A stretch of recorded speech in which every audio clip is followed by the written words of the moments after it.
ವಿಶೇಷ ಕಾರ್ಯಕ್ರಮಕ್ಕೆ ಸ್ವಾಗತ. ನಾನು ಪವಿತ್ರ ಗೌಡ. ಸದ್ಯ ರಾಜ್ಯ ಬಿಜೆಪಿ ಒಡೆದ ಮನೆಯಾಗಿದೆ. ದಿನಕ್ಕೊಬ್ಬ ನಾಯಕ ದಿನಕ್ಕೊಂದು ಹೇಳಿಕೆಗಳನ್ನ ಕೊಡ್ತಾ ಇದ್ದಾರೆ. ನೋಡಿ, ಒಂದು ರಾಜಕೀಯ ಪಕ್ಷ ಅಂದಮೇಲೆ ಅಲ್ಲಿ ಬಣ ಬಡಿದಾಟ, ಅಂತರ್ಯುದ್ಧ ನಡೀತಾ ಇರುತ್ತೆ. ಅಲ್ಲಿ ಹುದ್ದೆಗಾಗಿ ಪೈಪೋಟಿ ಇದ್ದೇ ಇರುತ್ತೆ. ಈ ರೀತಿಯ ಜಗಳ ಕಾಂಗ್ರೆಸ್ ಮತ್ತು ಜೆಡಿಎಸ್ ಪಕ್ಷಗಳಲ್ಲೂ ಇದೆ. ಆದ್ರೆ ಕರ್ನಾಟಕದ ಬಿಜೆಪಿ ಪಾರ್ಟಿ ಇದೆಯಲ್ಲ, ಅದರದ್ದು ರಾದ್ಧಾಂತ. ಆದರೆ ಜಗಳ ಬೀದಿಗೆ ಬಂದು ನಿಂತಿದೆ. ಒಂದು ಕಡೆ ಯಡಿಯೂರಪ್ಪ ಬಣದಲ್ಲಿ ಯಡಿಯೂರಪ್ಪನವರ ಕೃಪಕಟಾಕ್ಷದಿಂದ ವಿಜಯೇಂದ್ರ ಕಳೆದೊಂದು ವರ್ಷದಿಂದ ಅಧ್ಯಕ್ಷರಾಗಿದ್ದಾರೆ. ದುರಂತ ಏನಂದ್ರೆ, ವಿಜಯೇಂದ್ರ ಅಧ್ಯಕ್ಷರಾದ ಮೊದಲ ದಿನದಿಂದಲೂ ಅವರಿಗೆ ನೆಮ್ಮದಿಯಾಗಿ ನಿದ್ದೆ ಮಾಡೋದಕ್ಕೆ ಆಗ್ತಿಲ್ಲ. ದಿನಕ್ಕೊಬ್ಬ ನಾಯಕ ಬರ್ತಾನೆ, ವಿಜಯೇಂದ್ರ ವಿರುದ್ಧ ಏನಾದ್ರೂ ಮಾತಾಡಿ ಬಿಡ್ತಾನೆ. ಹೇಗಂತೂ ಬಿಜೆಪಿ ರಾಜ್ಯಾಧ್ಯಕ್ಷ ವಿಜಯೇಂದ್ರ ವಿರುದ್ಧ ಒಂದು ಬಣಾನೆ ಸೃಷ್ಟಿಯಾಗಿ ಬಿಟ್ಟಿದೆ. ಆ ಬಣದಲ್ಲಿರೋ ಎಲ್ಲರೂ ನಾಯಕರುಗಳಾಗಿ ವಿಜಯೇಂದ್ರ ವಿರುದ್ಧ ದಿನಕ್ಕೊಬ್ಬರಂತೆ ಮುಂದೆ ಬರ್ತಾರೆ. ಬಹಿರಂಗವಾಗಿ ವಿಜಯೇಂದ್ರ ನಮ್ಮ ನಾಯಕನಲ್ಲ ಅಂತ ಹೇಳಿ ಬಿಡ್ತಾರೆ. ಆ ಪೈಕಿ ಬಸನಗೌಡ ಪಾಟೀಲ್ ಯತ್ನಾಳ್, ಪ್ರತಾಪ್ ಸಿಂಹ, ಕುಮಾರ್ ಬಂಗಾರಪ್ಪ, ಅರವಿಂದ್ ಲಿಂಬಾವಳಿ ಅಬ್ಬರಿಸಿದ್ರೆ, ಇತ್ತೀಚೆಗೆ ರಮೇಶ್ ಜಾರಕಿಹೊಳಿ ಕೂಡ ನಾನೇನು ಯಾರಿಗೂ ಕಮ್ಮಿ ಇಲ್ಲ ಅಂತ ಮಾತನಾಡ್ತಿದ್ದಾರೆ. ಯಡಿಯೂರಪ್ಪ ಮತ್ತು ಕುಟುಂಬದ ವಿರುದ್ಧ ಒಂದೆಜ್ಜೆ ಮುಂದೆ ಹೋಗಿ ಮಾತನಾಡ್ತಾ ಇದ್ದಾರೆ. ಪ್ರಿಯ ವೀಕ್ಷಕರೇ, ಸದ್ಯ ರಮೇಶ್ ಜಾರಕಿಹೊಳಿ ಮಾತನಾಡ್ತಾ ಇರೋದನ್ನ ನೋಡಿದ್ರೆ ಬಿಜೆಪಿಗೆ ಸೆರಗಿನ ಕೆಂಡ ಆಗ್ಬಿಟ್ಟಿದ್ದಾರೆ ಅನ್ಸುತ್ತೆ. ಸೆರಗಿಗೆ ಹೊತ್ಕೊಂಡಿರೋ ಬೆಂಕಿ ಮೈ ತುಂಬ ಯಾವಾಗ ಆವರಿಸಿಕೊಳ್ತದೋ ಗೊತ್ತಿಲ್ಲ. ಯಡಿಯೂರಪ್ಪನವರು ಹುಟ್ಟು ಹೋರಾಟಗಾರರು, ಅವರ ಬಗ್ಗೆ ಅಪಾರ ಗೌರವ ಇದೆ. ಆದ್ರೆ ವಿಜಯೇಂದ್ರ ಯಾರು? ಅವನೊಬ್ಬ ಬಚ್ಚ ಅಂತ ರಮೇಶ್ ಜಾರಕಿಹೊಳಿ ಓಪನ್ ಆಗಿನೇ ವಿಜಯೇಂದ್ರ ವಿರುದ್ಧ ಕಿಡಿಕಾರ್ತಾ ಇದ್ದಾರೆ. ಇನ್ನೊಂದು ಕಡೆ ನೀವು ಹೀಗೆಲ್ಲ ಮಾತಾಡ್ತಾ ಹೋದ್ರೆ ಹೊರಗಡೆ ಓಡಾಡುವುದು ಸಹ ಕಷ್ಟ ಅಂತ ವಿಜಯೇಂದ್ರ ಎಚ್ಚರಿಕೆಯನ್ನ ಕೊಡ್ತಾ ಇದ್ದಾರೆ. ಇದೆಲ್ಲ ನೋಡ್ತಾ ಇದ್ರೆ ಬಿಜೆಪಿಯಲ್ಲಿ ಹೇಳೋರು ಕೇಳೋರು ಯಾರು ಇಲ್ಲ ಅನ್ಸುತ್ತೆ. ಅದಕ್ಕೆ ಮೊನ್ನೆ ಯತ್ನಾಳ್ ಮಾತಾಡ್ತಿದ್ರು, ನಿನ್ನೆ ಪ್ರತಾಪ್ ಸಿಂಹ ಮಾತಾಡಿದ್ರು, ಇವತ್ತು ರಮೇಶ್ ಜಾರಕಿಹೊಳಿ ಮಾತಾಡ್ತಾ ಇದ್ದಾರೆ. ನಾಳೆ ಇನ್ಯಾರು ಏನ್ ಮಾತಾಡ್ತಾರೋ ಅದನ್ನ ಪ್ರಧಾನಮಂತ್ರಿ ನರೇಂದ್ರ ಮೋದಿ ಮತ್ತು ಅಮಿತ್ ಶಾ ಅವರೇ ಹೇಳಬೇಕು. ಪ್ರಿಯ ವೀಕ್ಷಕರೇ, ಇಲ್ಲಿ ನರೇಂದ್ರ ಮೋದಿ ಮತ್ತು ಅಮಿತ್ ಶಾ ಹೆಸರು ಯಾಕೆ ಬಂತು ಗೊತ್ತಾ? ನೋಡಿ, ಕರ್ನಾಟಕ ಬಿಜೆಪಿಯಲ್ಲಿನ ಬಣ ಬಡಿದಾಟ ಬಿಜೆಪಿ ಹೈಕಮಾಂಡ್ಗೆ ಗೊತ್ತಿಲ್ಲ ಅಂತೇನಿಲ್ಲ, ಎಲ್ಲಾನು ಗೊತ್ತಿದೆ. ಆದ್ರೂ ಇಲ್ಲಿನ ಜಗಳದ ಚಂದವನ್ನ ಕಣ್ತುಂಬ ನೋಡ್ತಿದ್ದಾರೆ ಅನ್ನೋ ಮಾತುಗಳು ಆಗಾಗ ಕೇಳಿ ಬರ್ತಾ ಇರ್ತವೆ. ಬಿಜೆಪಿ ಹೈಕಮಾಂಡ್ಗೂ ಇದೇ ಬೇಕಾಗಿತ್ತು ಅಂತ ಹೇಳಲಾಗುತ್ತೆ. ನೋಡಿ, ಇಲ್ಲೊಂದು ಲಾಜಿಕ್ ಇದೆ. ಬಿಜೆಪಿ ಹೈಕಮಾಂಡ್ ಕಳೆದ 10 ವರ್ಷಗಳಿಂದ ಒಂದು ಅಪವಾದವನ್ನ ಹೊತ್ತುಕೊಂಡಿದೆ. ಅದೇನಂದ್ರೆ, ಆಯಾ ರಾಜ್ಯಗಳಲ್ಲಿರೋ ಲೋಕಲ್ ಲೀಡರ್ಶಿಪ್ ಅನ್ನ ಬೆಳೆಯೋಕೆ ಬಿಡೋದಿಲ್ಲ ಅನ್ನೋದು. ರಾಜಕಾರಣದಲ್ಲಿ ಆಸಕ್ತಿ ಇದ್ದವರು ಹಾಗೆ ಸುಮ್ನೆ ಒಮ್ಮೆ ಯೋಚನೆ ಮಾಡಿ ನೋಡಿ. ತಮಿಳುನಾಡಿನ ಮುಖ್ಯಮಂತ್ರಿ ಯಾರು ಪ್ರಶ್ನೆಗೆ ತಟ್ಟಂತ ಸ್ಟಾಲಿನ್ ಕಣ್ಣು ಮುಂದೆ ಬಂದು ಹೋಗ್ತಾರೆ. ಕೇರಳದಿಂದ ಪಿಣರಾಯಿ ಬರ್ತಾರೆ.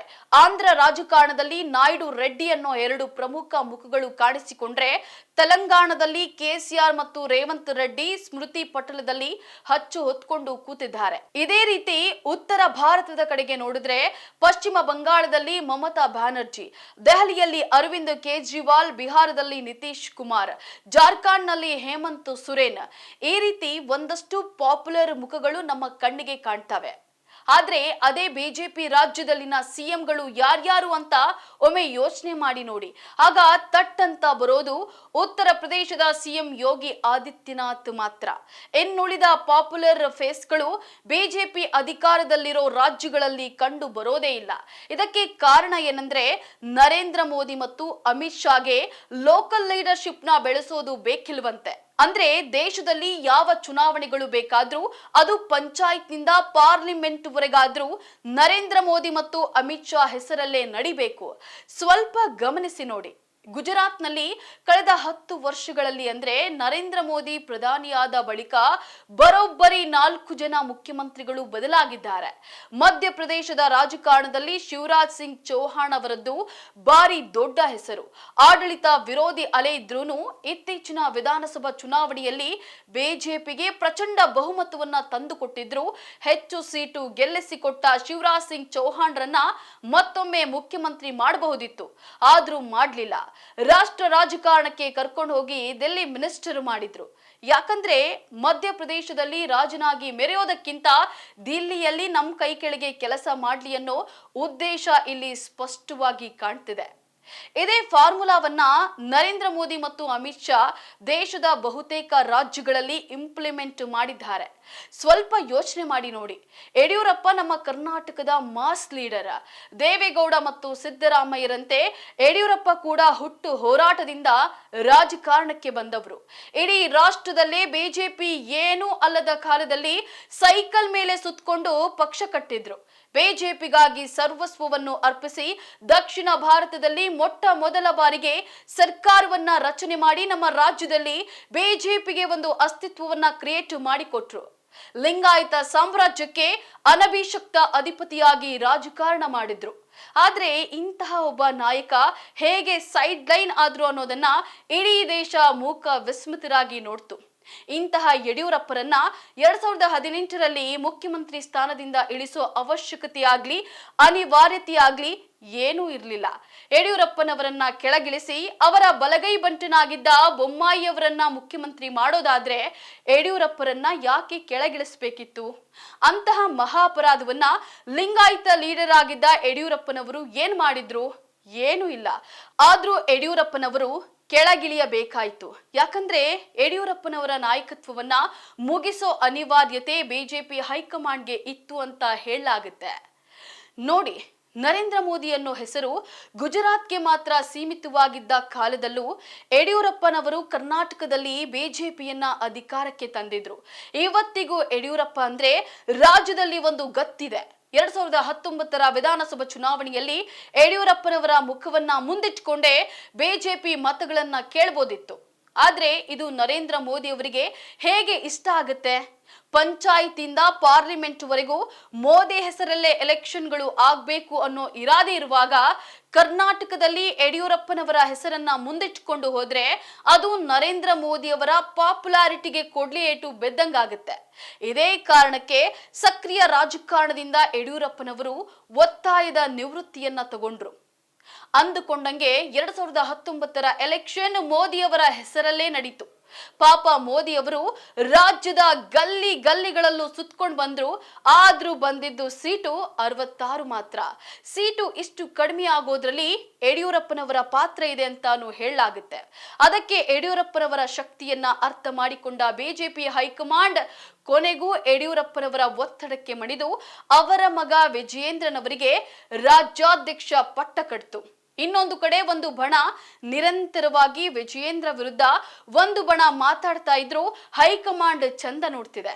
ಶಿಸ್ತಿನ ಪಕ್ಷ ಅಂತ ಹೇಳ್ಕೊಂಡು ಕರ್ನಾಟಕದಲ್ಲಿ ಅಶಿಸ್ತಿಗೆ ದಾರಿ ಮಾಡಿಕೊಟ್ಟಿದೆ. ಇದಕ್ಕೂ ಇರೋ ಕಾರಣ ಏನಂದ್ರೆ ಯಡಿಯೂರಪ್ಪನವರ ಶಕ್ತಿಯನ್ನ ಕುಂದಿಸೋದು. ಈಗಲೇ ವಿಜಯೇಂದ್ರ ಅವರಿಗೆ ಸಾಮರ್ಥ್ಯ ಇಲ್ಲ, ಅನುಭವ ಇಲ್ಲ, ಪಕ್ಷವನ್ನ ಸಂಘಟನೆ ಮಾಡೋದಕ್ಕೆ ಆಗೋದಿಲ್ಲ ಅಂತ ಒಂದು ಕಡೆಯಿಂದ ಬಿಂಬಿಸೋದು, ಇನ್ನೊಂದು ಕಡೆ ತಾತ್ಕಾಲಿಕ ನಾಯಕತ್ವವನ್ನ ಹುಟ್ಟು ಹಾಕೋದು. ಆ ತಾತ್ಕಾಲಿಕ ನಾಯಕರಾಗಿ ಸದ್ಯಕ್ಕೆ ಯತ್ನಾಳ್ ಮತ್ತು ಜಾರಕಿಹೊಳಿ ಕಾಣ್ತಿದ್ದಾರೆ. ಯಡಿಯೂರಪ್ಪ ಬಣ ಕೆಳಗೆ ಬಂದ್ರೆ ರೆಬೆಲ್ಸ್ ಬಣ ಮೇಲಕ್ಕೆ ಹೋಗುತ್ತೆ. ಮತ್ತೆ ಈ ಚಕ್ರ ತಿರುಗ್ತಾ ಇರುತ್ತೆ. ಹೀಗೆ ಮಾಡಿದ್ರೆ ಶಾಶ್ವತವಾಗಿ ಯಾರ ಬಳಿಯೂ ನಾಯಕತ್ವ ಇರೋದಿಲ್ಲ. ರಾಜ್ಯದಲ್ಲಿ ಯಾರು ಪಾಪ್ಯುಲರ್ ನಾಯಕ ಅಂತ ಇರೋದಿಲ್ಲ. ಆಗ ಮತ್ತೆ ನರೇಂದ್ರ ಮೋದಿ ಅವರ ಹೆಸರಲ್ಲೇ ಎಲೆಕ್ಷನ್ ಗಳನ್ನ ಮಾಡಬೇಕಾಗುತ್ತೆ. ಪೂರ್ತಿ ಬಿಜೆಪಿ ಹೈಕಮಾಂಡ್ ನ ನಂಬಿಕೊಂಡೇ ರಾಜಕಾರಣ ಮಾಡಬೇಕಾದ ಅನಿವಾರ್ಯತೆ ಬೇಕಾಗುತ್ತೆ. ಇದೇ ಬಿಜೆಪಿ ಹೈಕಮಾಂಡ್ಗೆ ಬೇಕಾಗಿರೋದು. ಹೀಗಾಗಿ ಯತ್ನಾಳ್, ರಮೇಶ್ ಜಾರಕಿಹೊಳಿ ಮಾತನಾಡ್ತಾ ಇದ್ರು. ಬಿಜೆಪಿ ಹೈಕಮಾಂಡ್ ನೋಡ್ಕೊಂಡು ಸುಮ್ಮನೆ ಕೂತಿದೆ. ಕಾಟಾಚಾರಕ್ಕೆ ದಿಲ್ಲಿ ವರಿಷ್ಠರನ್ನ ಕರ್ನಾಟಕಕ್ಕೆ ಕಳಿಸ್ತಾ ಇದೆ. ಆದ್ರೆ ಕ್ರಮಾನೂ ಇಲ್ಲ, ಶಿಸ್ತು ಇಲ್ಲ. ಪ್ರಿಯ ವೀಕ್ಷಕರೇ, ರಾಜಕಾರಣದಲ್ಲಿ ಆಸಕ್ತಿ ಇದ್ದವರಿಗೆ ಒಂದು ವಿಚಾರ ಸ್ಪಷ್ಟವಾಗಿ ಗೊತ್ತಿರುತ್ತೆ. ಕಳೆದ ಕೆಲ ದಶಕಗಳಿಂದ ರಾಜ್ಯ ರಾಜಕಾರಣವನ್ನ ಬೆಳಗಾವಿ ರಾಜಕಾರಣ ಆಟ ಆಡಿಸಿಕೊಂಡು ಬಂದಿದೆ. ಬೆಳಗಾವಿ ರಾಜಕಾರಣದ ಬೆಂಕಿ ಬೆಂಗಳೂರಿನಲ್ಲಿರೋ ವಿಧಾನಸೌಧವನ್ನ ಅಲ್ಲಾಡಿಸಿದ ಉದಾಹರಣೆಗಳು ಇದ್ದಾವೆ. ಹಿಂದೆ ಇದೇ ರಮೇಶ್ ಜಾರಕಿಹೊಳಿ ರೊಚ್ಚಿಗೆದ್ದಿದ್ದಕ್ಕೆ ಕುಮಾರಸ್ವಾಮಿ ನೇತೃತ್ವದ ಸಮ್ಮಿಶ್ರ ಸರ್ಕಾರ ಬಿತ್ತು. ಯಡಿಯೂರಪ್ಪನವರು ಮುಖ್ಯಮಂತ್ರಿಯಾದ್ರೂ ಈಗ ಬೆಳಗಾವಿ ರಾಜಕಾರಣ ಕಾಂಗ್ರೆಸ್ ಪಕ್ಷಕ್ಕೆ ಹೇಗೆ ತಲೆನೋವು ತಂದಿಟ್ಟಿದೆಯೋ, ಬೆಳಗಾವಿ ರಾಜಕಾರಣದಲ್ಲಿ ಕಿಂಗ್ ಮೇಕರ್ ಆಗಿರೋ ರಮೇಶ್ ಜಾರಕಿಹೊಳಿ ಕೂಡ ಬಿಜೆಪಿಗೆ, ಅದರಲ್ಲೂ ಯಡಿಯೂರಪ್ಪನವರ ಕುಟುಂಬಕ್ಕೆ ತಲೆನೋವು ಆಗ್ಬಿಟ್ಟಿದ್ದಾರೆ. ಇದೆಲ್ಲ ಯಡಿಯೂರಪ್ಪನವರಿಗೆ ಗೊತ್ತಿಲ್ಲ ಅಂತೇನಿಲ್ಲ, ಎಲ್ಲ ಗೊತ್ತಿದೆ. ಮಗನನ್ನ ಲಿಂಗಾಯತರ ನಾಯಕನನ್ನಾಗಿ ಮಾಡಬೇಕು ಅನ್ನೋ ಕನಸು ಕಾಣ್ತಿರೋ ಯಡಿಯೂರಪ್ಪನವರಿಗೆ ಯತ್ನಾಳ್ ಮತ್ತು ರಮೇಶ್ ಜಾರಕಿಹೊಳಿ ಸೆರಗಿನ ಕೆಂಡವಾಗಿ ಬಿಟ್ಟಿದ್ದಾರೆ. ಮೈ ತುಂಬಾ ಆವರಿಸಿಕೊಳ್ಳೋ ಲಕ್ಷಣಗಳನ್ನ ಅರ್ಥ ಮಾಡಿಕೊಂಡಿದ್ದಾರೆ. ಆದರೂ ಯಾವುದೋ ಒಂದು ಅಸಹಾಯಕತೆ ಯಡಿಯೂರಪ್ಪ ಮತ್ತು ಅವರ ಕುಟುಂಬವನ್ನ ಸುಮ್ಮನೆ ಇರುವಂತೆ ಮಾಡಿದೆ. ಸೊ ಫ್ರೆಂಡ್ಸ್, ಇದು ಇವತ್ತಿನ ತ್ರಿವರ್ಣ ಸ್ಪೆಷಲ್. ಮತ್ತೆ ಭೇಟಿ ಆಗ್ತಿರೋಣ. ನಮಸ್ಕಾರ.